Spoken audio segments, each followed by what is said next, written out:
આકાશવાણી સમાચાર રીટા દવે વાંચે છે. સૌપ્રથમ મુખ્ય સમાચાર. પ્રધાનમંત્રી નરેન્દ્ર મોદીએ કહ્યું કે સરકારે છેલ્લા 12 વર્ષમાં દેશના યુવાનો, મહિલાઓ અને ખેડૂતોને સશક્ત બનાવવામાં કોઈ કસર છોડી નથી.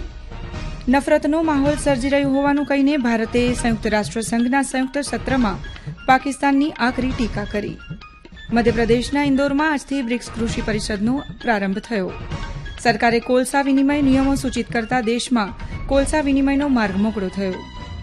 ફિલિપાઇન્સમાં ગઈકાલે આવેલા 7.8ની તીવ્રતાના વિનાશક ભૂકંપ બાદ મૃત્યુઆંક વધીને 37 થયો. અને ભગવાન બિરસા મુંડાના શહીદ દિવસ પર દેશભરમાં શ્રદ્ધાંજલિ કાર્યક્રમો. સમાચાર વિગતવાર. પ્રધાનમંત્રી નરેન્દ્ર મોદીએ કહ્યું કે સરકારે છેલ્લા 12 વર્ષમાં દેશના યુવાનો, મહિલાઓ અને ખેડૂતોને સશક્ત બનાવવામાં કોઈ કસર છોડી નથી. સોશિયલ મીડિયા સંદેશમાં શ્રી મોદીએ કહ્યું કે 140 કરોડ નાગરિકોના આશીર્વાદ અને રાષ્ટ્ર પ્રથમની ભાવનાથી પ્રેરિત થઈને સરકાર વિશ્વાસ, વિકાસ અને જનકલ્યાણ માટે સમર્પિત છે. પ્રધાનમંત્રીએ કહ્યું કે આ અથાગ પ્રયાસોના પરિણામે દેશ આજે વૈશ્વિક મંચ પર માળખાગત સુવિધાઓથી લઈને ડિજિટલ ક્રાંતિ સુધી એક નવી ઓળખ પ્રાપ્ત કરી રહ્યો છે. પ્રધાનમંત્રીએ કહ્યું કે સરકાર વિકસિત ભારતના સંકલ્પને સાકાર કરવા સેવા, સુશાસન અને સમૃદ્ધિના માર્ગ પર આગળ વધશે. પુડુચેરીના મુખ્યમંત્રી એન રંગાસામીના પ્રસ્તાવ બાદ રાષ્ટ્રપતિ દ્રૌપદી મુર્મુએ કેન્દ્રશાસિત પ્રદેશના મંત્રી પરિષદમાં 3 મંત્રીઓની નિમણૂક કરી છે.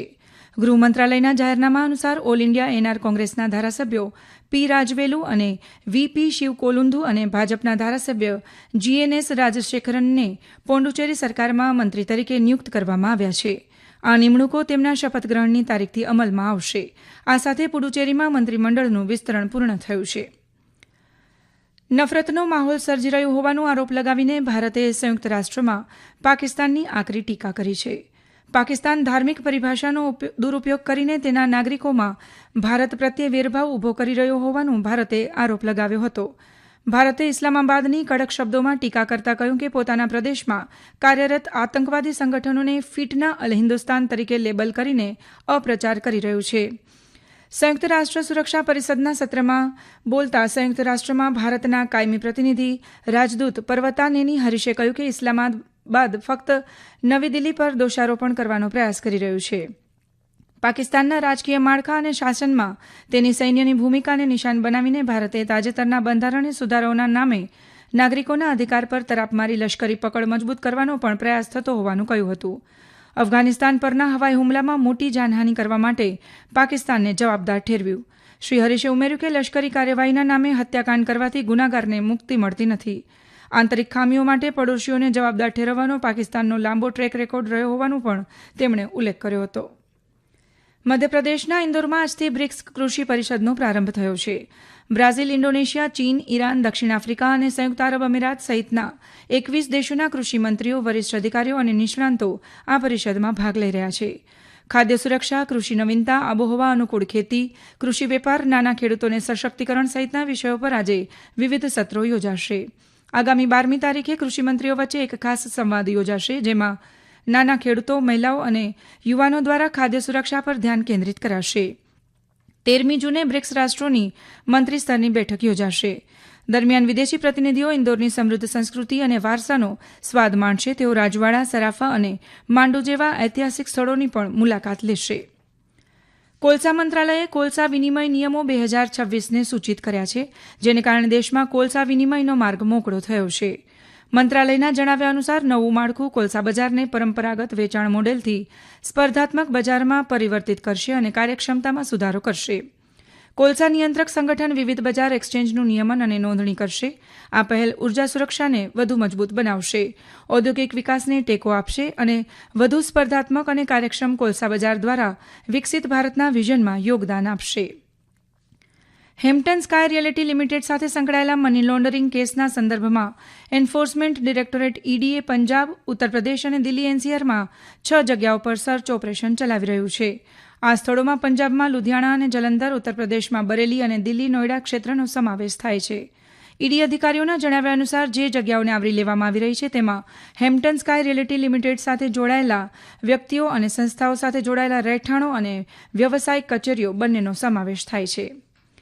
જમ્મુ કાશ્મીરમાં અમરનાથ યાત્રા 2026ના સુગમ અને સફળ સંચાલન માટે ઉચ્ચ અધિકારીઓએ વિવિધ વ્યવસ્થાઓની સમીક્ષા કરી. જમ્મુના વિભાગીય કમિશનર રમેશકુમાર અને જમ્મુ ઝોનના પોલીસ મહાનિરીક્ષક ભીમસેન તુતીએ ગઈકાલે સુરક્ષા વ્યવસ્થાની સમીક્ષા કરવા રામબન જિલ્લાની મુલાકાત લીધી હતી. ઉચ્ચ અધિકારીઓએ પોલીસ, સેના, સીઆરપીએફ અને અન્ય સુરક્ષા એજન્સીઓના અધિકારીઓ સાથે સુરક્ષા વ્યવસ્થા અંગે વિગતવાર ચર્ચા કરી હતી.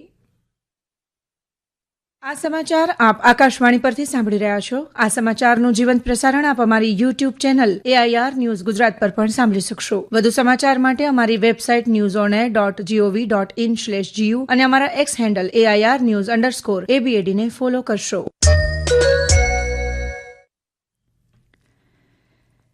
કેન્દ્રીય વાણિજ્ય અને ઉદ્યોગ મંત્રી પિયુષ ગોયલે જણાવ્યું છે કે આસામની પ્રખ્યાત GI ટેગવાળી તેજપુર લીચી આંતરરાષ્ટ્રીય બજારોમાં પહોંચી રહી છે. તેમણે કહ્યું કે કૃષિ અને પ્રક્રિયા કરેલ ખાદ્ય ઉત્પાદનનું નિકાસ વિકાસ સત્તામંડળ APEDA દ્વારા સમર્થનથી તેજપુર લીચીનું પ્રથમ નિકાસ શિપમેન્ટ દુબઈ માટે રવાના થયું છે.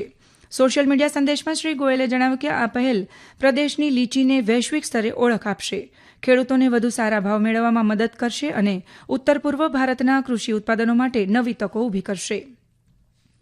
ફિલિપાઇન્સમાં ગઈકાલે આવેલા 7.8ની તીવ્રતાના ભૂકંપ બાદ મૃત્યુઆંક વધીને 37 થયો છે. 500થી વધુ લોકો ઇજાગ્રસ્ત થયા છે, જ્યારે 4થી વધુ વ્યક્તિઓ ગુમ થયા છે.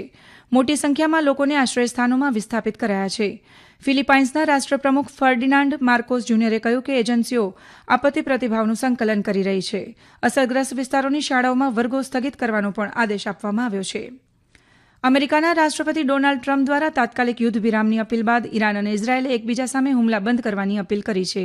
જોકે તેહરાને ચેતવણી આપી છે કે ઇઝરાયેલ લેબનોનમાં હિઝબુલ્લાના ઠેકાણા પર હુમલા ચાલુ રાખશે તો તે ફરીથી લશ્કરી કાર્યવાહી શરૂ કરશે. બીજી તરફ ઇઝરાયેલના સંરક્ષણ મંત્રી ઇઝરાયેલ કાત્ઝે પણ ચેતવણી આપી છે કે જો ઉત્તરી ઇઝરાયેલ પર હુમલા ચાલુ રહેશે તો ઇઝરાયેલ દક્ષિણ બેરૂતમાં હિઝબુલ્લાના ગઢને ફરીથી નિશાન બનાવશે. એપ્રિલમાં યુદ્ધ વિરામ થયા બાદ ઈરાન અને ઇઝરાયેલ વચ્ચેનો આ તાજેતરનો સંઘર્ષ સૌથી આક્રમક હતો. ઈરાને રવિવારે રાત્રે ઇઝરાયેલી પ્રદેશ તરફ મિસાઇલો છોડ્યા. આ હુમલાને બેરૂત નજીક હિઝબુલ્લાના ગઢ પર ઇઝરાયેલી હુમલાનો બદલો ગણાવાઈ રહ્યો છે. કોલંબો હાઈકોર્ટે ભૂતપૂર્વ નાયબ મંત્રી સરના ગુણવર્ધનને ભ્રષ્ટાચારના આરોપમાં દોષિત ઠેરવ્યા છે. 2006માં ડેવલપમેન્ટ લોટરી બોર્ડના અધ્યક્ષ તરીકેના કાર્યકાળ દરમિયાન ભાડાના ધોરણે વાહનોની ખરીદી સાથે જોડાયેલા ભ્રષ્ટાચારના આરોપોમાં તેમને કોર્ટે દોષિત જાહેર કર્યા છે.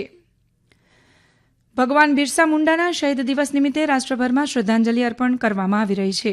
ઉપરાષ્ટ્રપતિ CP રાધાકૃષ્ણન તેમજ ગૃહમંત્રી અમિત શાહ સહિત વિવિધ મહાનુભાવોએ આજે ભગવાન બિરસા મુંડાને તેમના શહીદ દિવસ પર શ્રદ્ધાંજલિ અર્પણ કરી.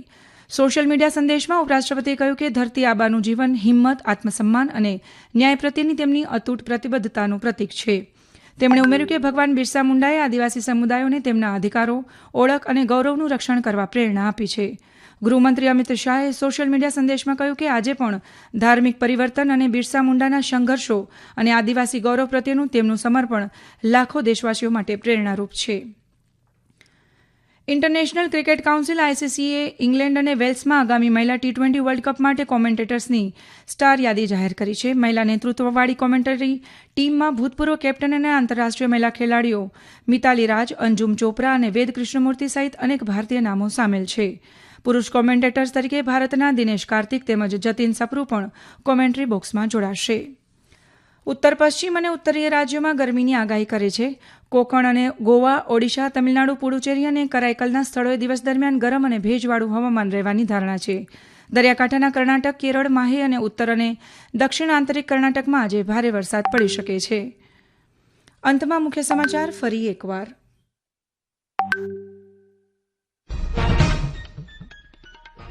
પ્રધાનમંત્રી નરેન્દ્ર મોદીએ કહ્યું, સરકારે છેલ્લા 12 વર્ષમાં દેશના યુવાનો, મહિલાઓ અને ખેડૂતોને સશક્ત બનાવવામાં કોઈ કસર છોડી નથી.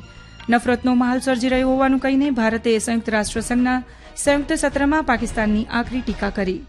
મધ્યપ્રદેશના ઇન્દોરમાં આજથી બ્રિક્સ કૃષિ પરિષદનો પ્રારંભ થયો. સરકારે કોલસા વિનિમય નિયમો સૂચિત કરતા દેશમાં કોલસા વિનિમયનો માર્ગ મોકળો થયો. ફિલિપાઇન્સમાં ગઈકાલે આવેલા 7.8ની તીવ્રતાના વિનાશક ભૂકંપ બાદ મૃત્યુઆંક વધીને 37 થયો. અને ભગવાન બિરસા મુંડા શહીદ દિવસ પર દેશભરમાં શ્રદ્ધાંજલિ કાર્યક્રમ યોજાયા. આ સાથે જ આકાશવાણી પરથી સમાચાર સમાપ્ત થયા. હવે પછી આપ 2:30 પ્રાદેશિક સમાચાર સાંભળી શકશો. નમસ્કાર.